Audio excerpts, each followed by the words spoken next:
d'aujourd'hui ne chuchote pas. Elle appelle, elle interpelle, elle secoue. Par la voix du prophète Isaïe, Dieu nous dit « Écoutez, prêtez l'oreille, purifiez-vous, cessez de faire le mal, apprenez à faire le bien, recherchez le droit, rendez la justice. » C'est une avalanche d'impératifs.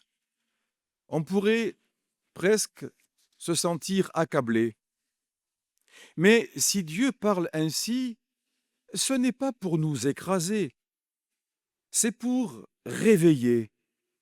Ce n'est pas un réquisitoire, c'est un appel à la vie. Tout commence par là. Écouter. Dans la Bible, écouter n'est jamais passif. Écouter, c'est déjà commencer à obéir. C'est ouvrir son cœur. C'est accepter que Dieu ait quelque chose à me dire à moi, personnellement.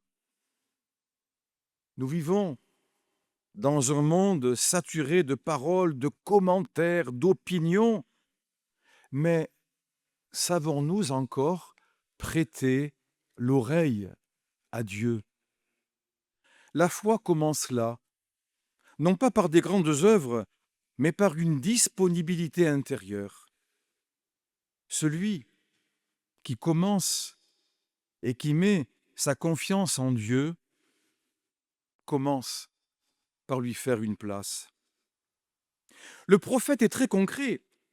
Il ne parle pas d'une pureté vague ou d'une spiritualité désincarnée. Il dit « ôtez de ma vue toutes vos actions mauvaises ». Il y a des comportements qui contredisent notre prière. Il y a des attitudes qui abîment la crédibilité de notre foi. La purification dont parle Isaïe n'est pas un scrupule obsessionnel, c'est un réalignement. C'est accepter de regarder en face ce qui, en nous, ne correspond pas à l'Évangile. Nous savons bien que la foi ne se réduit pas à des pratiques extérieures. Le psaume 49, un psaume si fort, le rappelle. Dieu ne se satisfait pas de sacrifices rituels si le cœur est loin de lui. On peut prier, chanter, célébrer et pourtant manquer de cohérence. Et c'est là que l'Évangile devient redoutable. Dans le chapitre 23 de l'Évangile selon saint Matthieu, Jésus parle des scribes et des pharisiens. Il reconnaît leur autorité, leur rôle d'enseignement, mais il ajoute cette sentence terrible, ils disent et ne font pas. Voilà le problème. Le problème n'est pas qu'ils enseignent la loi. Le problème est qu'ils ne la vivent pas. Ils imposent des fardeaux qu'ils ne touchent même pas du doigt. Ils recherchent les premières places. Ils aiment être vus. Jésus ne dénonce pas la loi. Il dénonce l'incohérence. Et si nous sommes honnêtes, cette parole nous concerne tous, vous et moi, car qui d'entre nous n'a jamais conseillé ce qu'il ne pratiquait pas pleinement? La crédibilité de la foi ne repose pas d'abord sur des discours brillants, elle repose sur une vie ajustée. Alors relisons Isaïe autrement. Ce n'est pas une liste de reproches, c'est un programme de vie. Apprendre à faire le bien, rechercher le droit, rendre la justice, se rapprocher de Dieu et dialoguer avec lui. Ce programme n'est pas moraliste, il est profondément relationnel. Venez et discutons, dit le Seigneur. Quelle audace! Dieu propose le dialogue. Il ne condamne pas d'emblée. Il invite à une conversation, à une relation vivante. Et cela change tout. La foi n'est pas un système de conformité, c'est une alliance. Quand je me rapproche de Dieu, quand je dialogue avec lui, alors mes actes commence à lui ressembler.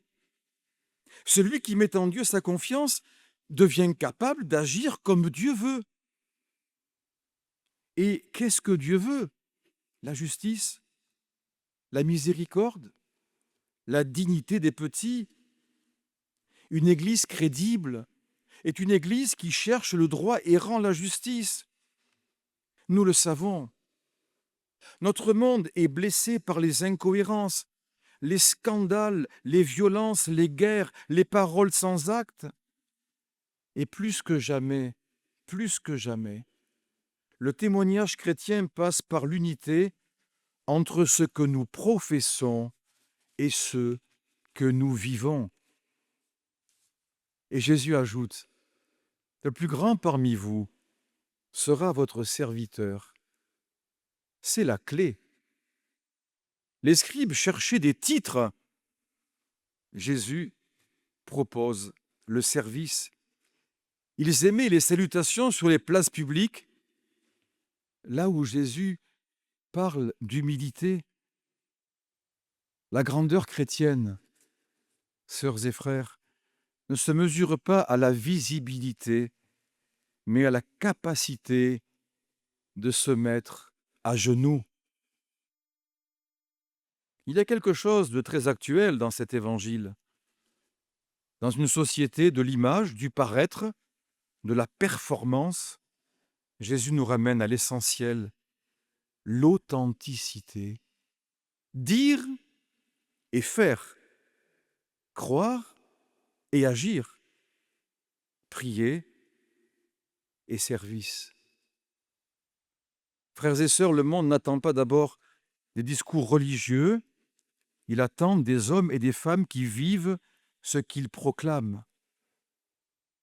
Quand un chrétien rend la justice, cherche le droit, défend le faible, pardonne, sert humblement, alors sa foi devient lumineuse, alors Dieu devient crédible. Isaïe promet, et nous promet, si vos péchés sont comme l'écarlate, ils deviendront blancs comme neige.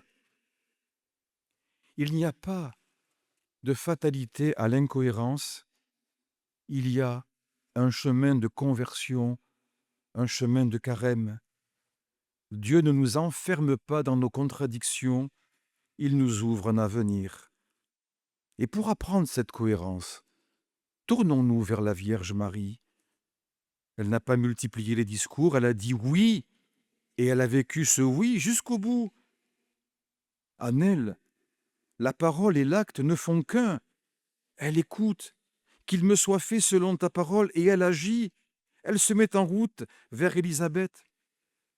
Que Marie nous apprenne cette unité intérieure, qu'elle nous aide à être des disciples vrais, humbles, serviteurs. Alors notre foi ne sera pas une façade, elle deviendra un chemin de justice, de bonté et de lumière, et le monde pourra reconnaître à travers nos vies le visage du Dieu vivant. Amen.